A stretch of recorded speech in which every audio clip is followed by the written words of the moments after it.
Hello viewers, welcome back from volcano food and travel ভিডি থেকে। আশা করি সবাই ভালো আছেন। বনানীতে অথেন্টিক টার্কিশ কাবাব খেতে চাইলে আপনারা কিন্তু এই টার্কিশ বাজার অ্যান্ড রেস্টুরেন্ট এই রেস্টুরেন্টটি চাইলে ভিজিট করতে পারেন। আমার দেখা এখন পর্যন্ত বনানীতে এটাই আমার কাছে বেস্ট মনে হয়েছে টার্কিশ কাবাব এক্সপ্লোরের জন্য। অ্যাড্রেসটি হচ্ছে road 13C, house 48, block E, Banani. এই হচ্ছে বাইরের এন্ট্রান্সটি। তো আমরা এখন ভিতরে যাব, ভিতরের পরিবেশটি দেখব, তারা কীরকম রেস্টুরেন্টটি দেখতে। তো এই হচ্ছে ভিতরে ঢুকলাম, ঢুকেই তাদের ডান পাশে একটি চেম্বার আমি খেয়াল করলাম। তো এখানে যেটা দেখলাম আমি মেইনলি তাদের চেম্বার বেস হচ্ছে, তাদের বেশ কয়েকটি চেম্বার আছে তাদের রেস্টুরেন্টে, যেমন এটা একটি চেম্বার। তো এখানে কিন্তু তারা মোটামুটি টার্কিশ একটা ফ্লেভারে ওই ধরনের ওদের যে কারুকার্য থাকে সোফাগুলো, সেইভাবে কিন্তু তারা সেই আদলে কিন্তু তারা তৈরি করেছে। দেখেই মনে হচ্ছে যে না, আমি আসলে তুর্কির কোনো একটা রেস্টুরেন্ট বা তুর্কির কোনো একটা একটা মানে ওদের ওদের কান্ট্রির একটা ফ্লেভার আমি পাচ্ছিলাম। ওই ধরনের একটা কালচার, ঐতিহ্য তারা তাদের অ্যাম্বিয়েন্সের মাধ্যমে প্রকাশ করছিল। তো এই হচ্ছে আরেকটি চেম্বার। তো এখানেও আমরা দেখলাম যে ওইভাবে সোফাটা রাউন্ড করে টেবিল দিয়ে বসানো, খুব সুন্দর করে পরিপাটি করে সাজানো গুছানো, এবং এক একটা নাম কিন্তু তারা এক একটা চেম্বারের তারা ওইভাবে তারা নাম দিয়েছে সিটি অনুযায়ী। যেমন যেমন ইজমির, এটা হচ্ছে পাজার, মানে এগুলো হচ্ছে ইস্তাম্বুলের এক একটি সিটির নাম, এক একটি জায়গার নাম ওদের। তো এখানে কিন্তু ওরা বিভিন্ন ধরনের সুভিনিয়র আইটেমগুলো সেল করে। এখানে আরেকটি চেম্বার ছিল যেখানে তাদের অথেন্টিক তুর্কির যে প্রোডাক্টগুলো সরাসরি তারা ইম্পোর্ট করে। তো ইম্পোর্ট করে এখানে তারা কালেকশন করে রাখে। সো এখান থেকে কিন্তু চাইলে আপনারা যারা এই রেস্টুরেন্টে ভিজিট করবেন তারা কিন্তু এখান থেকে দেখে বিভিন্ন ধরনের শো পিস, বিভিন্ন ধরনের তাদের সেই সুভিনিয়র আইটেমগুলো আপনারা কিন্তু দেখে পছন্দ। আমি দামের একটা আইডিয়া দিই। তো এখানে যে দামগুলো, দামগুলো কিন্তু অনেক বেশি ছিল আমার কাছে মনে হয়েছে।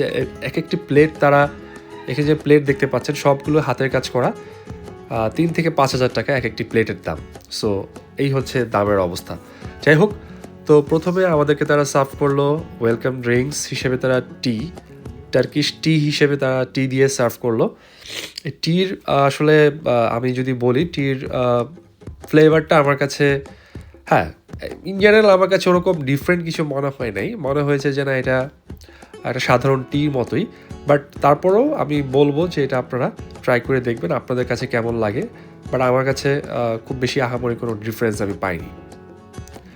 আর এই হচ্ছে তাদের ব্যাক সাইডের একটি ভিউ। সো একদম পিছনে তাদের বেশ বড় একটা করিডোরের মতো প্রশস্ত একটি লম্বা জায়গা ছিল, এবং এখানেও কিছু দূর পরপর টেবিল বসানো ছিল। এবং এই করিডোরের শেষ প্রান্তে আরেকটি চেম্বারের মতো ছিল, ছোট একটি চেম্বার। মেইনলি আমার কাছে মনে হয়েছে ফর কাপল, এটা আমার মনে হয় যে একটু প্রাইভেট জোন হিসেবে তারা রেখেছে। তো এই হচ্ছে মোটামুটি। আর চাইলে এখানে দাঁড়িয়েও কিন্তু স্মোক করতে পারেন, যারা স্মোকার আছেন তাদের জন্য এই প্লেসটি তারা ডেডিকেটেড রেখেছে। আমরা প্রথমে খাবার তারা সার্ভ করলো, শুরু করলাম টমেটো স্যুপ দিয়ে। এই টমেটো স্যুপটার নাম শুনতে যেমনই হোক না কেন, খাবারটা টেস্টটা একটু ডিফারেন্ট ছিল। এরপরে চলে আসলো চিকেন উইংস। এইটা আমার কাছে খারাপ লাগে নাই, টু বি অনেস্টলি।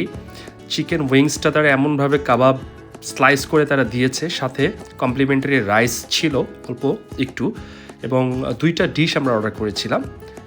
5 জনের জন্য এটা যথেষ্ট ছিল, শেয়ার করে আমরা খেয়েছি।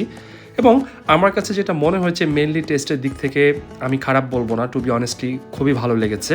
এবং আমার কাছে মনে হয়েছে ইয়েস, এই খাবারের টেস্ট আমার মনে হয় টার্কিশ যে কোনো রেস্টুরেন্টে আপনারা যদি এক্সপ্লোর করেন, আমার মনে হয় না যে এদের খাবারকে কেউ বিট করতে পারবে, বিকজ অফ তাদের অ্যাম্বিয়েন্স, টেস্ট সব কিছুই আমার কাছে রিকমেন্ডেড ছিল।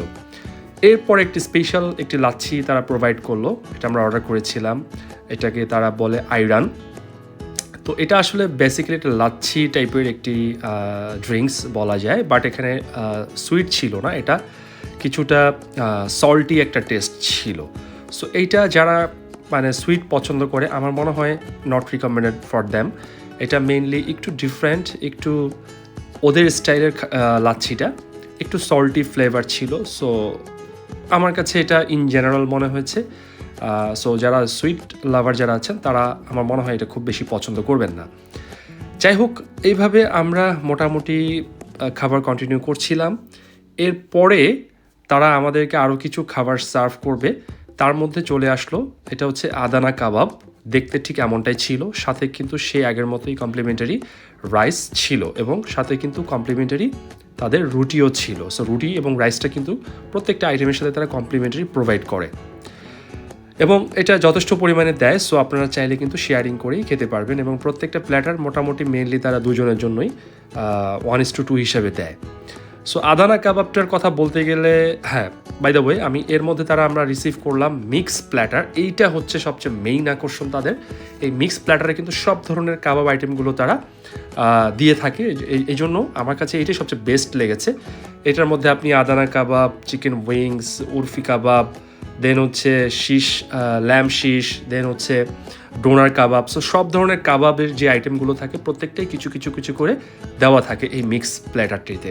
সো এইটা কিন্তু আমার কাছে বেসিক্যালি যথেষ্ট ভালো লেগেছে এবং এই প্ল্যাটারের প্রত্যেকটা কাবাবের টেস্টই অসাধারণ ছিল। সাথে আমরা এরপরে নেক্সট রাউন্ডে আমরা অর্ডার করলাম অরেঞ্জ জুস। এটা ইন জেনারেল একটা অরেঞ্জ জুস নর্মালি 8-10টা রেস্টুরেন্টে যেরকম হয় সেরকমই ছিল। অ্যান্ড ইয়েস, এইটা ছিল আমাদের ফিনিশিং ডেজার্ট আইটেম, নান আদার দেন বাকলাভা। মারাত্মক লেভেলের টেস্টি। সো যারা বাকলাভা সম্পর্কে আইডিয়া আছে তারা তো জানেনি কীরকম টেস্ট হয়। সো এটাও রিকমেন্ড থাকলো। বাই দ্য ওয়ে, আমি মেনুগুলো দিয়ে রাখলাম এখানে, প্রত্যেকটা কাবাব আইটেমের দাম সহ সব কিছু ফুড মেনু দেওয়া থাকলো, পজ করে দেখে নিতে পারেন যাওয়ার আগে। এই হচ্ছে মোটামুটি আজকের ব্লগ। আশা করি সবাই ভালো লেগেছে। ভালো থাকবেন, দেখা হবে ইনশাল্লাহ নেক্সট ব্লগে।